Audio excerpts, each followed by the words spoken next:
a eso. Now we are ready, finally. Okay, go ahead, Manuel. Well, just for formal purposes, I would like to thank you very sincerely for this possibility on the name of Proyecto Bicentenario of Universidad de Chile and CENDA, Centro de Estudios Nacionales de Desarrollo Alternativo, and the director of Proyecto Bicentenario, Mr. Pablo Oyarzún, and the director of CENDA, Professor Hugo Facio. So, in behalf of them, we thank you very sincerely for your disposition to come to our country and also to have this conversation. Thank you very much, Ezra. It's my pleasure, Manuel. I'm only sorry that we are doing it this way instead of my being in Chile, but it will happen. Oh yes, we are sure it will. Thank you.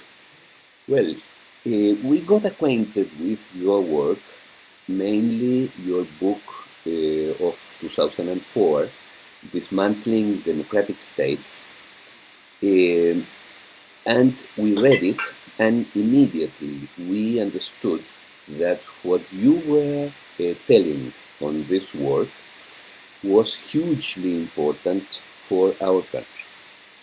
Because if there is one example in the world of an extreme experiment in dismantling of democratic states, that is precisely Chile. I would like to give you just one figure so that you will understand how far this has come.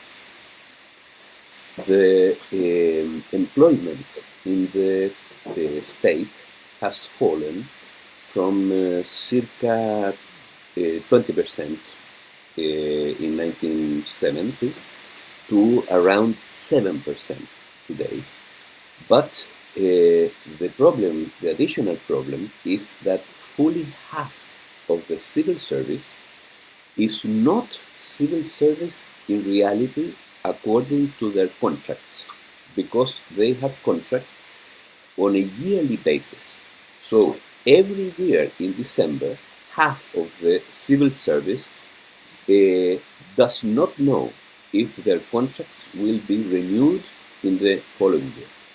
Even high posts in the civil service are in this kind of contracts. For example, there is one unity that was created to manage all the private concessions of roads, which manages millions and millions, billions of dollars, really, a year. Well, this unit is composed from the head to the last person of civil servants that are all on a per contract basis. So each year their contracts are renewed.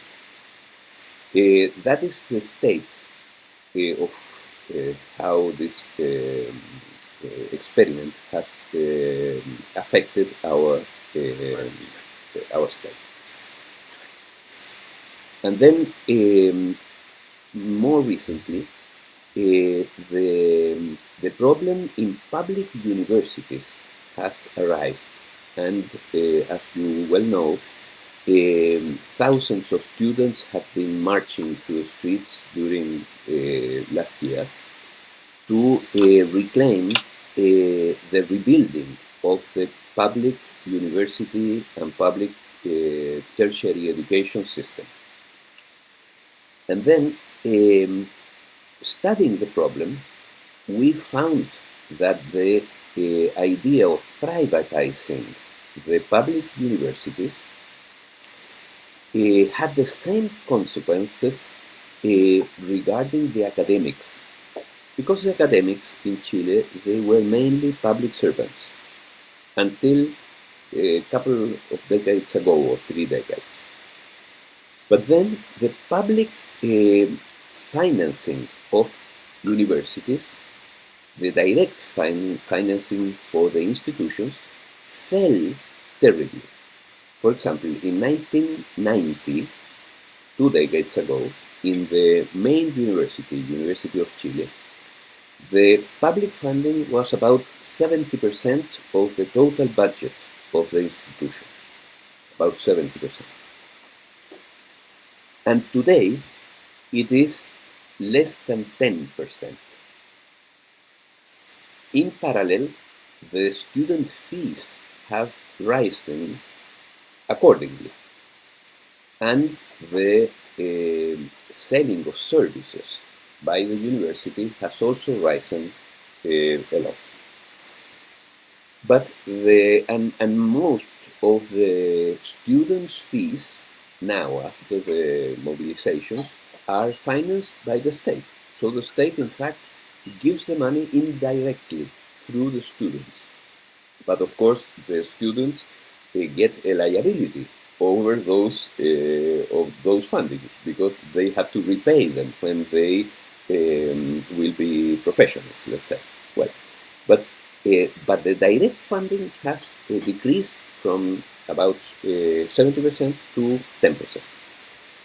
And what has been the consequence? The consequence is that the labor relations of the academics has gotten precarious, terribly precarious. I'm sorry, can you repeat that, Manuel, the last thing? I didn't hear it well. Sure. The last phrase. The labor relations, the kind of contract academics has been, is now very precarious. Let's say is unstable, because most of the academics are now contracted on a per year basis or a per course basis. So they contracted to give one course, for example, or they have a contract for 1 year, and then the next year we will see.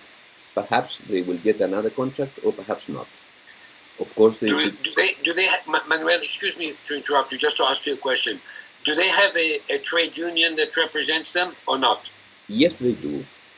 But yes. And the public employees also have. But they have been unable to resist this, because all this was really imposed during the dictatorship. But the democratic governments have played allegiance to the new public management ideas of the third wave. Right. And so they continued with these policies. So now we have a very, very precarious, very unstable kind of labor relation, both for the public service and for the academics. And all this has been enhanced as well because of the privatization of the pension system.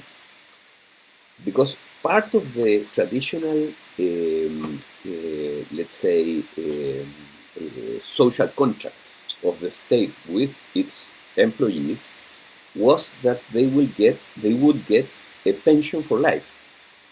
Well, today, for example, a judge has a pension from the private system that is about 10% of its current wage. So, in fact, they do not have pensions. Imagine, judges. So, in the academics, the same. So, that's the problem we have. And of course, your writings have been quite an inspiration to really try to convince the authorities and try to convince the country as a whole that we need to have a professional civil service, and that we need to have an institution that gives academics, on the other hand, a stable condition so that they can work in peace, let's say. That's the okay. I don't know if this consoles you, Manuel, but what you describe is actually something that has been fairly generalized.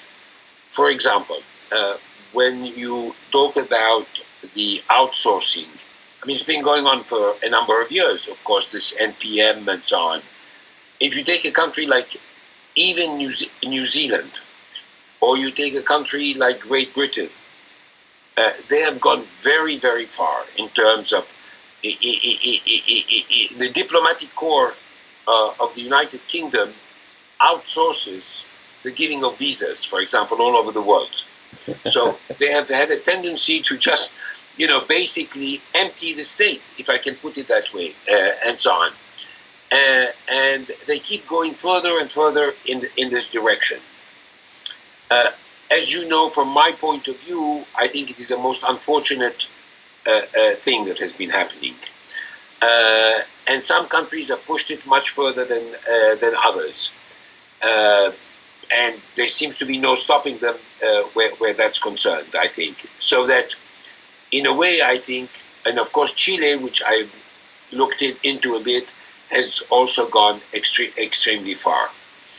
Now, you know what I think, and I'm not going to be repetitive, about this sort of getting rid, basically, of the state, or what I called some years ago the dismantling of the state.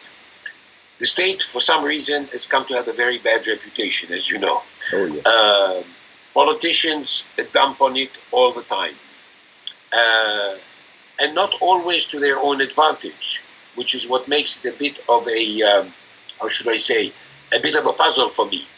Why does a politician undermine the state and undermine the bureaucracy, which consists of the very people who are going to put into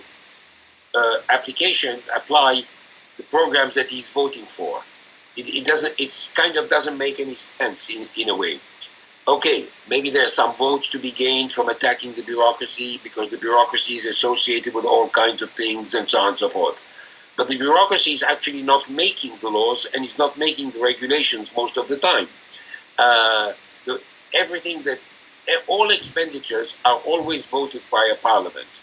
Then the bureaucracy is given. So it's not by attacking the bureaucracy that you're really going to be saving a lot of money. It's by attacking certain programs that the party in power, whichever party it is, votes. And these politicians are voting all these expenditures, and therefore these expenditures require a structure which to dispense with the money, to allocate the funds, and so on and so forth. So there's something always very nebulous, if I can put it that way, about this whole process, which in some ways for politicians is self-defeating, or for those who run the state is self-defeating and so on. Are they merely seeking temporary, easy, cheap ways of making a name for themselves and so on? I think there is a lot of that. But there is also the ideology, which we have talked about, which is a state to prosper must have a minimal state structure, you see. And that has made the rounds now for the last 30 or maybe even longer, 30 or 40 years, and so on. So you see right now, for example, in the United States, during the campaign, the presidential campaign, a kind of a discussion that takes place of what is the philosophy of the state, what should be the role of the state. I mean, we're actually back to debating this now. Whether the state, in fact, has obligations to society, or whether we are back to a kind of individualistic kind of society, which is what the Republican Party says. Basically, they say that wealth is created by entrepreneurship. Therefore, it is created by individuals. So if it's created for individuals, the collectivity is not so important anymore, you see, because really they point their finger at individuals and so on. And I think the vice presidential candidate of the Republican Party is a complete believer in this. And he talks always about individuals. It's this Ayn Rand philosophy that has been adopted. So in a way, we are going quite far backwards in some respects. And I find it a very, very unfortunate development, because after all, if you say all we need to do is reduce taxes, that's a recipe for the state not doing very much, because where is the state going to get its revenue from? So I think that what you are experiencing and what you have been experiencing in Chile is quite widespread across the world. Much less so in European countries, though now the crisis, who knows what that will lead to with the immense austerity measures and so on, because you can always justify by an economic necessity rather than some philosophical ideology, which is the case in the United States, for example. Now, I want to come back to something that you mentioned, which is the universities and how this impacts on the universities. Now, there was a time in the United States when the major public universities, the University of California, the University of Michigan, the University of Wisconsin, the University of Minnesota, great public institutions. Those institutions also received 70, 80, even more % of their funding from the state. So it was always a negotiation between the universities, the state universities, and the state. But by the state, I don't mean the federal government. I mean the state of California, the state of Michigan, and so on and so forth. Over the years, they found that politicians are very unreliable and that they could not leave themselves open to this kind of never knowing what's going to happen, and the politicians putting a squeeze on the institutions to make all sorts of cuts and so on and so forth, which meant that the university could not compete anymore and become, like Stanford. Berkeley's next to Stanford, but they had completely different forms of funding. And you know how politicians don't really understand how universities work. They don't understand how research is conducted. And I've always been struck by that, actually. A complete and utter ignorance. They think, for example, that academics just go and they teach 2 hours a week and then they go home and they sit drinking beer. So, they have no understanding of what it is, the search for knowledge, encouraging young scholars, informing students, meeting with students, preparing courses, and so on and so forth. All those things which all academics, all researchers do. And you constantly have this misunderstanding, and therefore they felt fully justified in asking for the reduction of their budgets. And this, again, is something that went on for many times. So what did the American universities do?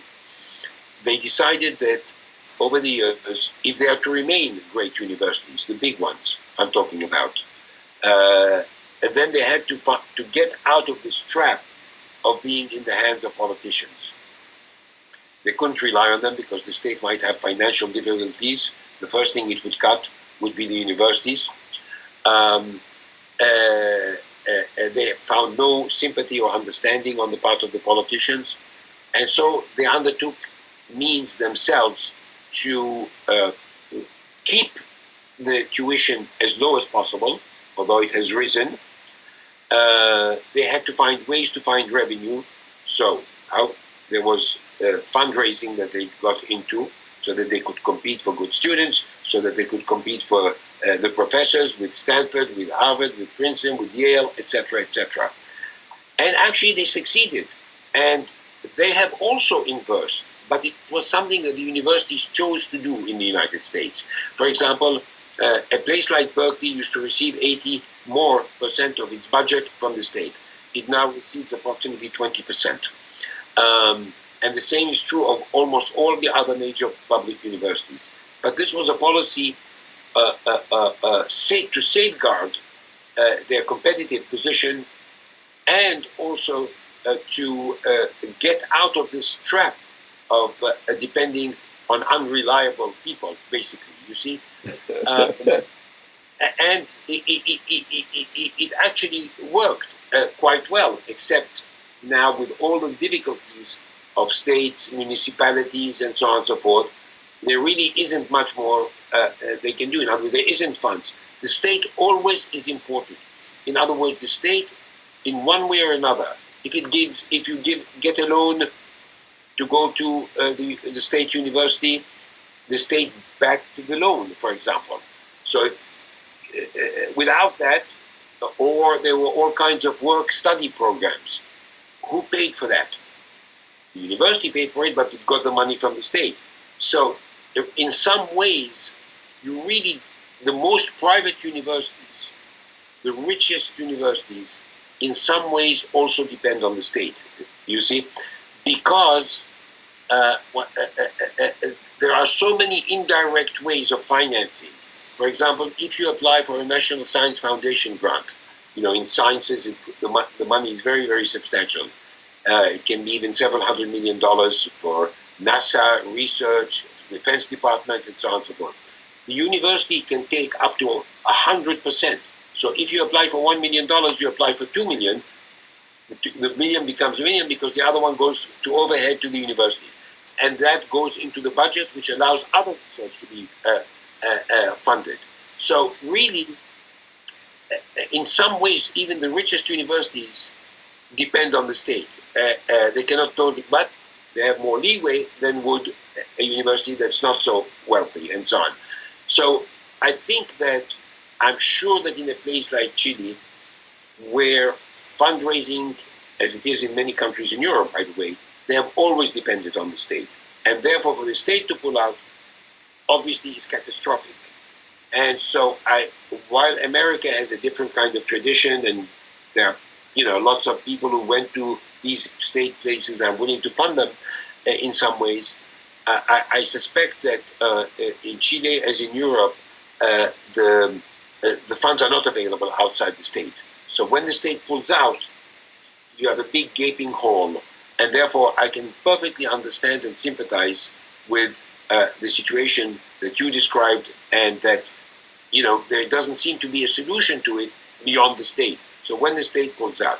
Now, let me come to the third point that you raised, which is the idea that the academic profession is under very severe attack, because when you don't know if you have a contract at the end of the year, it becomes not a very attractive profession. And again, many I've noticed it here, American universities have gone from, instead of giving contracts as they used to do in the past, there is a whole class that has developed of itinerant workers. In other words, they are so dispensable and they lead such difficult lives because they get a one-year contract. Maybe at the end of the year, maybe it will be, we'll reappoint you, you'll have a second year here. And so it's like you're a traveling salesman with your suitcase and going from one state to another, one university to another, having to teach 15, 20, even more sometimes, hours a week for very little. We call them taxi professors. Exactly, taxi. And now we have if you look at the number, it has grown and grown and grown. As the state cuts its budget, that's what happens. So this means that academic freedom is jeopardized. Because you have become so dependent. It means you become like a traveling salesman or a taxi academic. It means that you are not going to attract anymore the best people, because who would want to subject themselves to this? It's better to go and get a job in a store than to do this thing and have some, and to move every year from one place to the other. You don't know if next semester they will need you, and you become very dispensable as an academic. And the whole idea of academic stability, the whole idea of academic stability is political. Just like a civil servant, you are protected to express, because you want to express some, of course, maybe uncomfortable ideas, but you should have full protection for that. And you need a certain stability in order to carry out your job. You cannot be waiting at the end of the year whether you have a job, or even in the middle of the year or the next semester you're going to be allowed to continue and have the privilege of teaching 20 hours or 25 hours a week and so on. So it becomes a very, very dangerous thing, I think, for the future of universities. And I personally am very, very concerned about it, because I've seen about how many, many universities in America have moved in this direction.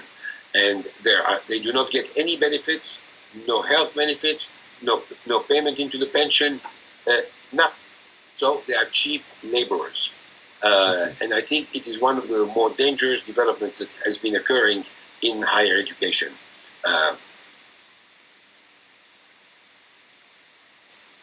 Precisely. That's the problem that we have to... There's not a consolation for you, Manuel. No. Is, in other words, we are seeing this more and more in a way that is quite brutal, actually. And so there's developed a whole class of people, and when an economy is shrinking or not expanding, then these people are obliged to remain. At least they have something called the job, you see? So they cannot go searching elsewhere. Or think of changing careers and borrow money to go and study law, some of the younger ones and so on, you see? So it is a very worrisome development, and has been accelerating. Now, the situation that we have in Chile is that this same kind of reasoning has been applied to several sectors in the country, in the economy, and the results have reached a point where a sort of counter movement or counter offensive, let's say, it's starting to build up, because as we have gotten to such extremes in this kind of developments, now we understand that that is a point that is inconvenient for the country as a whole. And so there's a whole movement in the opposite direction, precisely to rebuild. For example, all the students that were in the streets, as I told you, their basic idea was to rebuild the public university system. And this is also going on in other aspects of the economy and society. Yes. Now, can I ask you a question, Manuel? Yes. Have you had the development, which I've noticed in many, many countries now, a development of a series of private universities that are popping up? Yes, of course.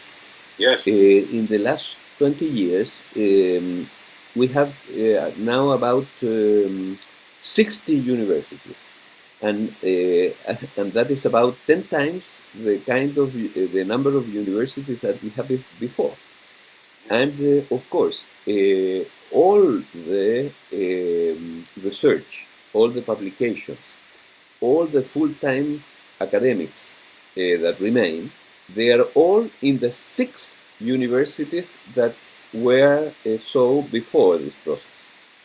So now we have those 6 that struggle to keep their productivity, to keep their academics.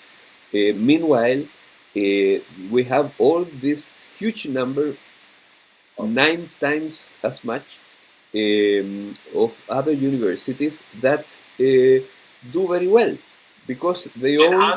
Have some of them managed to attain a high level of quality? Not one of them. Huh? Not one of them.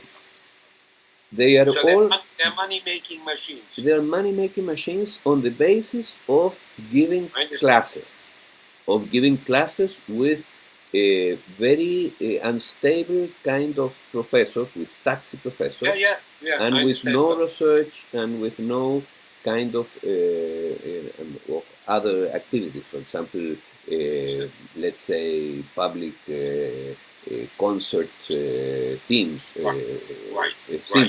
symphony orchestras. They do not have those kind of things. The public universities do. Now, but they are struggling. And so, for example, you can see the venerable building of the law faculty of the University of Chile, where most of the presidents of Chile have studied and where most of the research in law takes place and the publications come out from there. But of course, you see the windows, the glasses are broken. Meanwhile, just by the side, you have a huge building. It's a sort of airport building, but it's not. It's a private university. And they do very well because they only do classes and they do not have these full-time professors and etc. Right. And they, of course, charging tuition. So, well, both charge more or less the same tuition, but of course. Yes, and the tuitions have reached a level that are absolutely unsustainable. For example, the mean income of a family of the richest part of the working population, let's say, has to pay 1 month of its income to pay the tuition of one child in the mean profession. Right. If they go to medicine, they have to stop eating and doing anything for 3 months. I understand. And that's the richest 5%. So there's no system really of scholarships, financial aid, working. The university allows a few hours of work a week, loans. Now, as a response to the mobilizations of last year, the government has approved a system of cheap loans, let's say. They charge about 2% a year, and with a cap in the payback. For example, a professional has a limit to what it pays back to the loan, and that is 10% of its salary. So it's a sort of a tax on the salaries of professionals. Yes, of course. I mean, that has its dangers, of course. You see that in the United States, the total debt of students is bigger than the total owed on credit cards. Yes, I know. So imagine what has been happening over the last 20 years. Of course. Just loans. Of course. And then, which are impossible to pay back. Yeah. It's part of the crisis, of course. It's something like $1.7 trillion or something. We're talking really big sums, loans that were easy to get, just like the subprime mortgage, exactly the same. Just give them. Of course. And now the students, of course, cannot pay them back because they cannot even find jobs. Mm-hmm. So it's another crisis that this has given rise to. Yes. Well, that's more or less the situation that it is. That we have. As I told you, happily in here at least, we seem to have reached the point where it was too much of a bad thing. So now there's a movement on the other direction. To the other side. Is there a movement to counter this, what we have been talking about, this undressing of the state and dismantling it in Chile? There is a movement in the universities. It's huge because all the academics, all the authorities, and all the students are part of it. And, but in the society in general. In the society in general, there is a movement to. There is a movement to get back on the most serious consequences of the let's say neoliberal model. For example, the inequality of income. The inequality of income is a huge theme of debate in the political arena today. And everybody are in agreement that the inequality of income has reached the point that has to be returned. But on one point, that is the structure of the civil service, there's not yet an explicit movement to rebuild it. The ideas of new public management have permeated all the academic profession, the specialists, I mean, in this kind of idea. And that's why we think that your writings are so important, because you make a very profound analysis about why the democratic states need a professional bureaucracy, and the government should not replace it but lead it. And the idea that this is a special kind of relationship, that it's has a high quality in itself for public institutions, and etc. And I would go further. It's not just that, it is also that societies cannot exist, democratic societies, really and flourish without some sense of common values and objectives. And what NPM does is basically to destroy that and say, you know, really, society is made of individuals. NPM, you mean individuals are new public management? Yeah, and the collectivity is not important. And that I find as a social consequence to be a very, very nefarious consequence. Because in the end, all the society will be losers, you see. And I think there is a struggle with this in the country where it all started, which is here in the United States. But there is a struggle with it. Unfortunately, we have one party that has gone very, very much to the right. And there has to be some more balance brought into that party.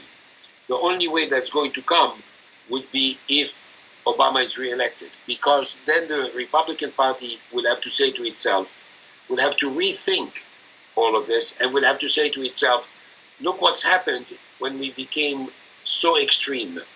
That's the one hope, to be honest with you, in the immediate future. But the debate is definitely there, except now that we are caught, there is the justification that we are caught in an economic crisis, where economic growth is very weak and not significant and so on.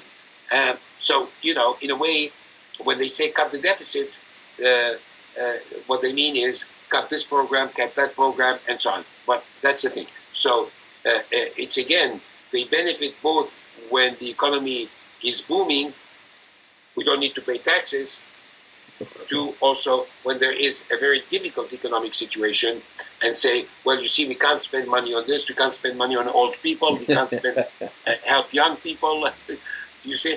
So because really it isn't to do with the economy, it's to do with an ideology that has developed. Mm-hmm. Mm-hmm. Well, that's true.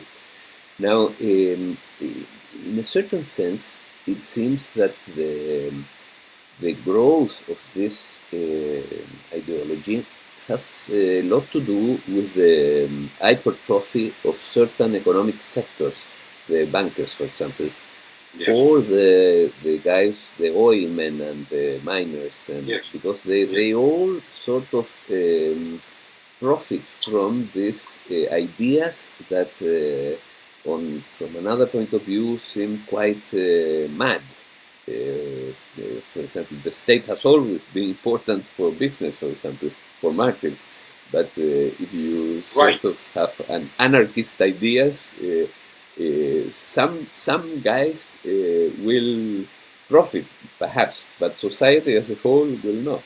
And, I mean, I can kind of understand a bit why this philosophy would go very far in America, because it's always had historically this fascination with individualism and so on. It's much harder for me to understand how social democratic countries can also embrace a good part of that. You see, that's But except even here, even though we had that, we did have another side. Except, for at least 3 decades now, we have been moving in that direction, and I think it has gotten out of hand. But maybe sometimes you have to go so far that it becomes, the absurdity of it begins to show the disadvantages of this philosophy, so that it forces you then, the kind of pendulum. Yes, that's our case. That's precisely our case. Yes, that's exactly. Yeah. So it's like a movement that has to run its course. Yeah. And when it runs its course, then it gets back. Yeah. I think that's more or less. I'm too optimistic, but I think it's clearly has been, because it's been several decades now. Yeah, at least 3. In our case, 4. At least 3, not 4, almost. Yeah. And but for making this return wave, a counter wave, to make it powerful, you need ideas, and you need sound ideas, and you need deep studies, and you need a good reasoning. Because people react like that. We need ideas to react. Right. I fully agree with that. You can't keep giving the same arguments that you were giving 45 years, 50 years ago. You do have to actually recognize changes that are taking place in the society, changes that are taking place on the global level, and adjust those ideas. Yes, absolutely. And then find other reasons of what the state can actually do now and what it should do, which is not the same thing as after the devastation of the Second World War, where the state, without the state, nothing would have happened. Sure. So the state had to take complete charge of the reconstruction of the economy. Then after that, the modernization of the economy, and so on and so forth. And I mean, so for I example, think in our case, and you're right, we need to think more and develop new ideas rather than merely, applying old formulas that we used to use and were very good and very applicable, but for that moment. For example, in our case, and in all developing countries, the state played a huge role in the economy directly, because there were nobody else in place. That's what I mean. There was nobody else. No. Exactly. It's the same thing in Europe after the Second World War. There was nobody else. Exactly. There was no capital. Of course. And it is not the case now. But on the other hand, in another aspects, the state has to increase its role. And of course, it needs a bigger bureaucracy. And if you compare the Chilean bureaucracy, for example, with the German bureaucracy, the German bureaucracy is much larger. And if you compare the Chilean bureaucracy with the bureaucracy in Haiti, the small island, the Chilean state is much bigger. And if you compare the present Chilean state and its power with the state that we had 100 years ago, the present one is much bigger. So there is a correlation between development and the size of the state and the size of the bureaucracy. Absolutely. Because but sometimes, because as we started at the beginning of the conversation, I said that, of course, it's always a target, the bureaucracy, in just about every country. Even if you think about, most citizens in the European Union think that the bureaucracy in Brussels Oh, yes. is the size of the Soviet bureaucracy, and in fact, it's very small. It's very small, sure. You see, and By they think the way, it's running their lives. They think it's running all their lives in gigantic bureaucracy. It's living off their money, but in fact, it's very, very small. I mean, 1% of GDP. To spend the money, you see that is voted because there are not enough people to handle. By the way, I enjoyed your last book, the one I received. Thank you very much. And it's fantastic because it analyzes this very particular phenomenon that also, if you want to build a larger market, you need to build a supranational state. And of course, that's what has been taking place in Europe. And now the crisis has put that into focus because they won't be able to solve it if they do not enhance. And in fact, if you look in the last few months, they have taken many measures which are federal measures. Exactly. Yeah. And the central bank has a key role in saving the Eurozone. Sure. Absolutely. Sure.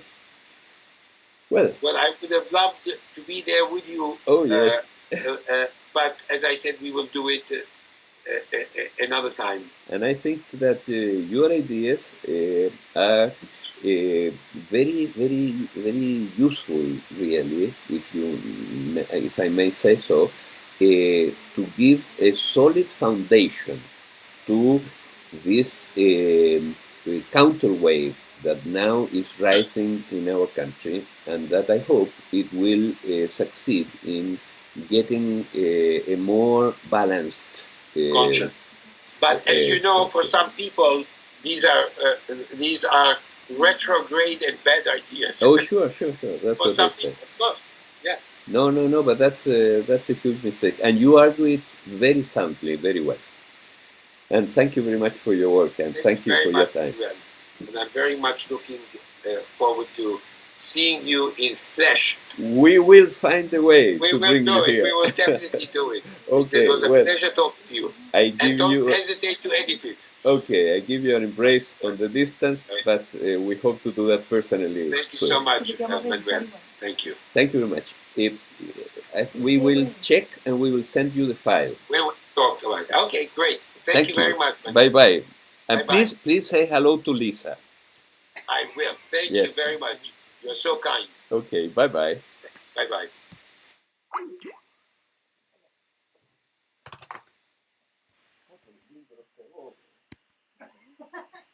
Lo pegó.